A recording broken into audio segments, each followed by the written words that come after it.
So hi there and welcome back to part 2 of my video on the Domination game mode. If you have not checked out part 1 of this video, please feel free just to click on the link at the top right hand corner that's just appearing and go and check out the first part of this video where I run through or give you an overview of the game mode itself. So if you're new to the channel, just a heads up, in this video I'm going to take a bit of a longer look at the code and how the game mode is structured. If all that you're interested in is having a go at the game mode itself, the first video gives you a good overview of that and will provide you with the experience code as well. So in this video, if you're interested in learning a little bit more about Portal or making adjustments to the game mode, then yeah, this is a bit longer video, quite a bit longer video, but it will go through some of the key points. We're not going to have too much of preamble in this video because I already did all that in part 1. So welcome back. For those of you who are interested, I'm going to run through the code itself. Again, it's not going to be a tutorial, but it is going to give you an overview, and if you're interested in making some tweaks and changes and making this into something more your own, so for example you might want to change the objective locations or the ticket bleed speed or any of those kind of things, I will go through those with you right now in this video.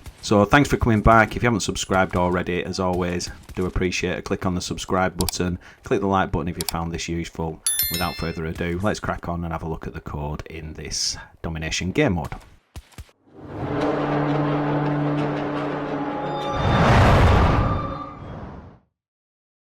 Right, we're very quickly going to run through the server settings. This is just standard stuff, just in case you're interested. But obviously, if you want to play around with it yourself, the playground ID you will find in the description section just underneath. That's for those that want to dig a little bit deeper or copy this and make some edits yourself. So you can see in the game mode, we just selected Team Deathmatch. And then when we go to the map rotation, one of the advantages with this mode is that I was able to select all of the maps and include all of the maps in the rotation, because now we've got the new is current map block. We can detect the map and change things in the logic editor, which we'll have a look at later depending on the map that is loaded up. It's worth bearing in mind that it doesn't really matter which size map you use because of the way the code works, but it works better on the smaller maps, I have to say, for this game mode. If we wanted to create a bigger version of the Domination game mode, we could choose bigger maps and push our objectives further out, but I've chosen not to do that here. It keeps it nice and tight, and to be fair, for smaller game modes, these small maps work quite well. It makes it a little bit more intense. If we just go down to the game mode details,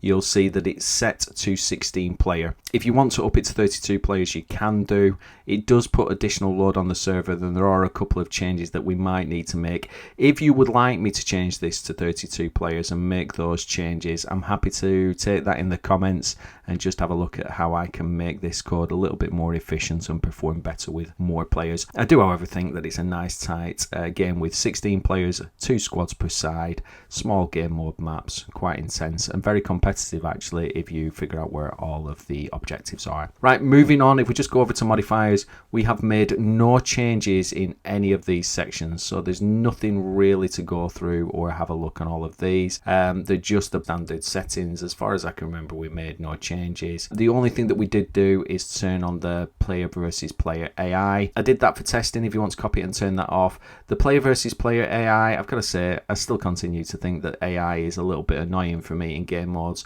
but because of the low player counts as we speak, this might increase in Portal. In order to test it, I really do need to put the AI on, but feel free to switch that off if you can find 16 players, or you can run a server that fills up without having the AI on. You go right ahead. I did mention in my last video there is a small bug with the PvP AI or AI in general where one team gets 4 AI players less than the other team. That might have been fixed by the time you're watching this video. It is a bit of a peculiarity, but I wouldn't worry too much about it. That'll get fixed. It's not something that I would overly worry about. So under restrictions, we've made no changes there. They are all just set as standard as well. I have set the Battlefield 2042 players, but obviously you can set whatever you want in there. It doesn't really matter. You can add and remove attachments.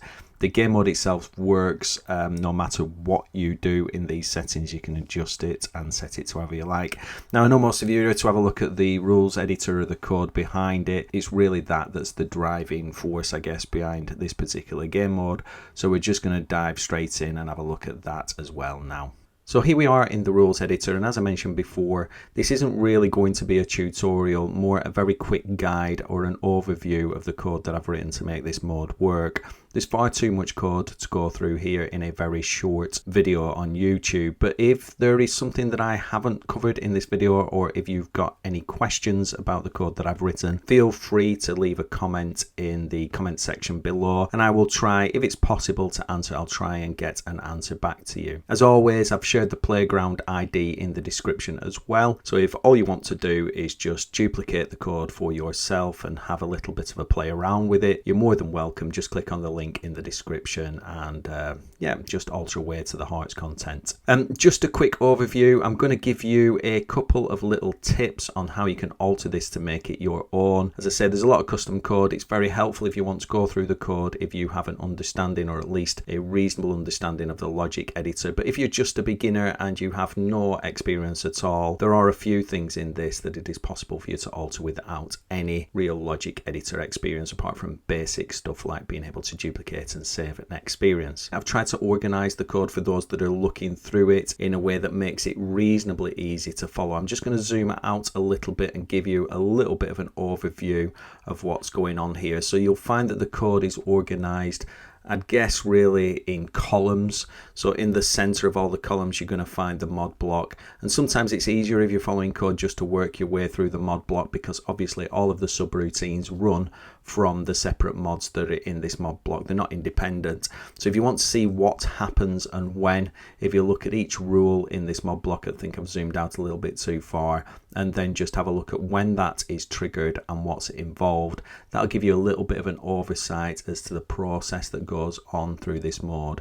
So if you want to follow it, have a look at how it works. That's one approach to take. For anybody that just has duplicated the code and just wants to have a kind of a troll through it, as I say, it's organized in columns.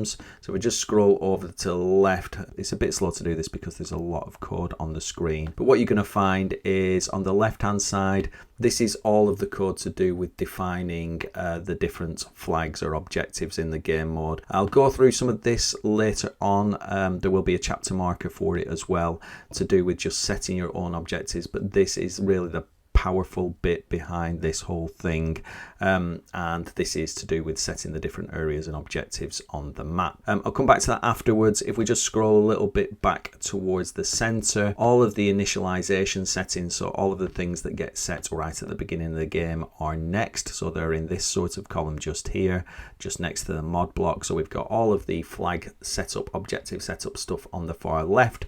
We've got all of the initialization stuff just to the left of the mod section, and then if we push over to the right, there are a couple of other columns just over here. So if you're looking for the stuff that deals with how many players in the area and capturing a particular area and dealing with that bit, that's all in this column just here. And then if we push a little bit further over to the right, this final column of subroutines, this block of code, is all to do with the things that you will see displayed on the screen. And there's lots of different kind of messages and display code there. So that gives you a general overview. If you're not interested really in learning how to make some alterations, you just want to have a look, that gives you a general overview of the code and how it's laid out. Try to make it quite easy for people to follow. And as I say, if you just bear in mind everything's kind of set out and laid out in columns, that will give you a way of looking through the code and following it and seeing if you can figure out what's going on. Right, okay, so we're going to start off with a nice simple change that you can make, and I'm just going to zoom in a little bit, and this is just changing the amount of time that the game mode takes to run. Now I always do these initial settings, sorry I've just zoomed in a little bit too far there. It's going a little bit slower because there's so much code on the screen, but we'll just zoom in here. So the first little rule at the top just runs when the game mode started. I usually put my initial settings in here, so it's quite easy to find what the game mode does before it gets started, and you'll see there's a lot of subroutines just underneath here which you're free to have a look at. We will have a look at a few of those as we go, but there is the set game mode time limit, a little block clock there, and at the moment it's set to 20 minutes, 1800 seconds, but if you want the game to last longer, just change that time, increase it, and if you want the game to be shorter, just decrease that time. So setting the game mode time limit, that's nice and easy to increase or decrease the game mode time. So another thing that you might want to alter is the score to win. Now I say score to win because usually in Domination, each team starts off with a number of tickets, and as a team captures more flags, the opposing team loses more tickets, with the first team to have 0 tickets left being the loser. Now unfortunately there is a bug in the logic editor that stops me from implementing this sort of scoring system. So in the mode at the moment, each team accumulates a score as they capture more flags. The more flags you have, the quicker your score accumulates. So at the moment the target score is set to 160.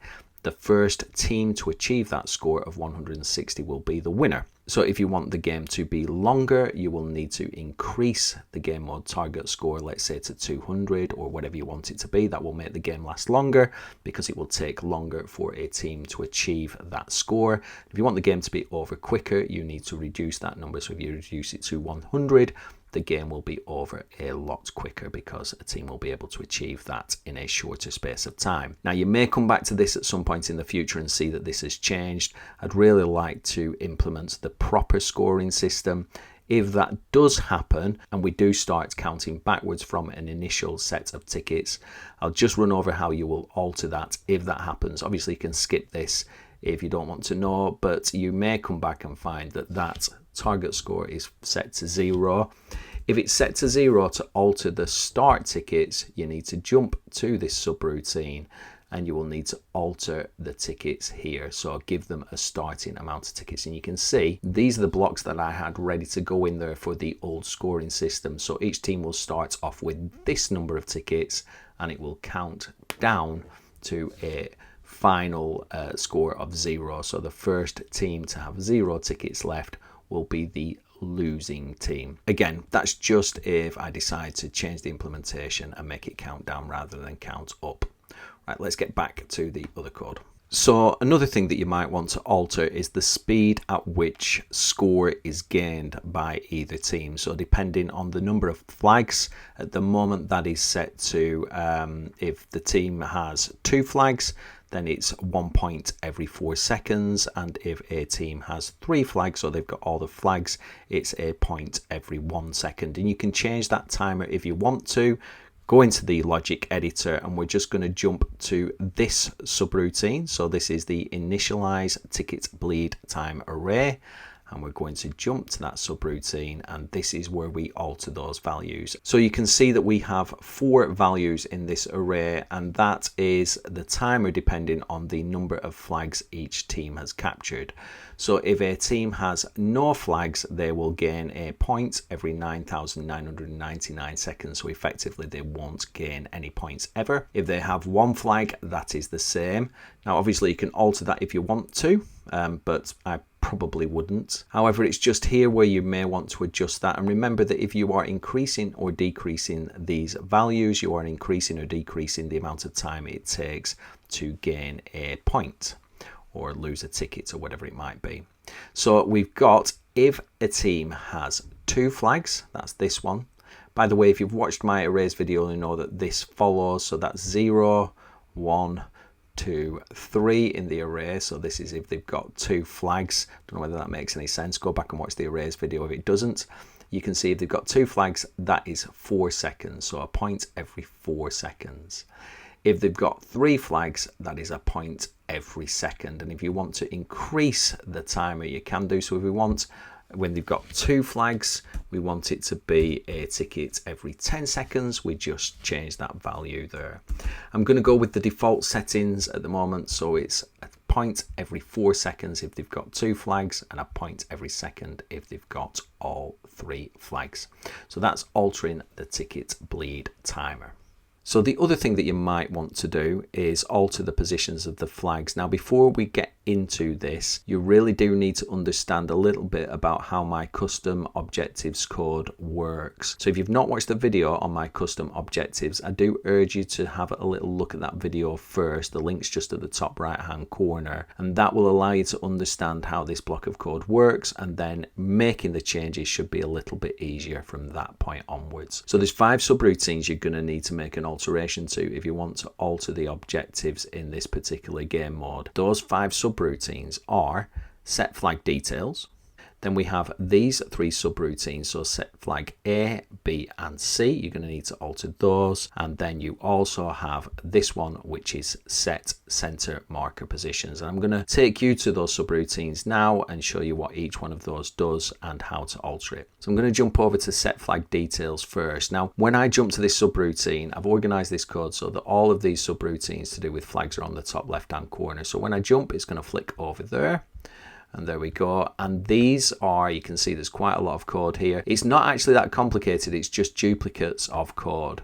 But you can see there's quite a lot here. So I'm going to describe this subroutine first. So if we want to alter the flag details, you can see that we first of all need to name each position or give a name to each flag on that particular map. So you can see that we have 3 flags on the exposure map, and they are called Garage 1, Containers and Garage 2. We have the same 3 flags, so we've got flag A details, B details and C details on the Caspian border map, and those are named there, and you can see that those just carry on all the way through. So if you alter the locations of an objective or a flag on a particular map, you first need to go into the set flag details and change the name of those flags or the text that will appear on screen there. So I'm just going to show that on the screen at the moment. You can see in the game the names appear next to the objectives. If you want to change the objective location, give it a new name, give it something appropriate that lets people know where that objective is. So what else have we got that we need to change? So we also said we needed to alter the set flag A, B and C subroutines. Now these subroutines are pretty much one of the most important parts of altering the objectives. And if you've watched the video on the custom objective code, you'll probably understand what we're looking at here. But this is defining the points for each objective. So if we are on the exposure map, these are the points that outline objective A or flag A, and these, if we just move across, are the points that outline objective B on the exposure map. And then if we go over, we'll also see to the right the points for flag C. So if we want to alter all of the objectives on the exposure map, we are going to find the block of code underneath the is current map exposure, and we're going to alter flag A, alter flag B and alter flag C. Now in order to be able to alter the particular coordinates of these flags or these objectives, there are a few things that you're going to need to know. Now I have in the past done a couple of videos on these things, and again I'm going to put these just as links at the top right hand corner. So the first thing that you'll notice is that each objective has a set of coordinates or vectors. These are really the points on the edge of the shape that you want to draw. So if you think of an objective perhaps as being a square objective with 4 corners, these vectors represent each one of those corners, and you need to identify those corners in order to be able to create the objective. So you're going to need to be able to get the X, Y and Z positions on the map of each corner of those coordinates, and then you're going to have to put those coordinates into each one of these blocks in order to set up the objective. And if we have a little look at this one just underneath, if we're looking at the Caspian border one, this is clearly not a square. You can see we've got 1, 2, 3, 4, 5, 6 points on this particular objective. So you're going to need to be able to identify first of all the positions on the map that outline the objective, and then you're going to need to be able to alter this code just here and put those objectives in. Now, if you look at the top right hand corner, you're going to find my video on how to find the X, Y and Z coordinates on a map. It's a very useful thing to be able to do anyway. And you're also going to find my video on setting my custom objectives, which is what this is based on. The only difference here is we have a lot of objectives defined, but once you can do one, you can literally do any. Be very careful when you're altering the coordinates. If you set one of these vectors incorrectly, it will not work and you will find some very, very strange behavior in your game. If you're watching this video up until this point, and I think there's only going to be a handful of people that actually do, good little project for you to do will be just to alter a single flag or a single set of flags on one map and see whether you can get that working, and then you will understand how to alter any objective. So that's setting the flag coordinates. As I say, watch the 2 videos that I'll link to and then have a go at setting objective. Right, we're nearly there really with this particular game mode. So finally, the last thing that you'll need to do is set a center marker for each objective. The game mode uses this to direct players towards a particular objective. So this marks the center point of each flag, and this is what is used by the game mode to tell you the distance between the player and the objective. So in order to do that, we have another subroutine called set center marker positions, and if you've already figured out how to set an objective, then this should be really very simple. You can see that we have each map defined, so if the current map is exposure or if the current map is Caspian border, and then we have 3 center markers defined for each flag. This is the center marker for flag or objective A, this is the center marker for flag or objective B, and this is the center marker for flag or objective C. And all you need to do is stand in the center of the objective that you have defined, get the X, Y, and Z position from that center position, and then put that in here. So that's going to be the X position, the Y position, and the Z position of the center of that particular flag. Again, if you've got this far, that should be really quite simple for you to achieve. Right, okay, I think that is the end of this overview of the code. I've gone through a few things that you can alter and change to make this particular mode your own. I don't think many people have made it this far through to the end of the video. If you have done, well done. If you have, I would be very, very curious to see if anybody can make the changes that I've outlined.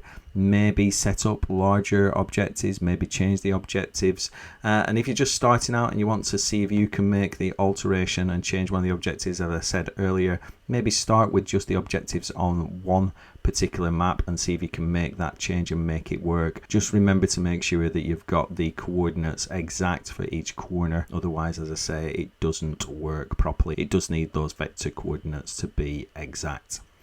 Right, that's it from me. Thank you very much. If you've got any comments about this, if you've got any feedback, if there's anything you'd like me to look at, change or explain, please do go ahead and mention that in the comments below. And as always, I will try and get back to everyone that asks a question or gets in touch with me. As always, if you've got anything out of the video, please do click the like button. Just pushes this further up the YouTube algorithm. And if you haven't done so already, please press subscribe. That would be wonderful. It's very, very helpful to me, and I really appreciate every subscriber that I get.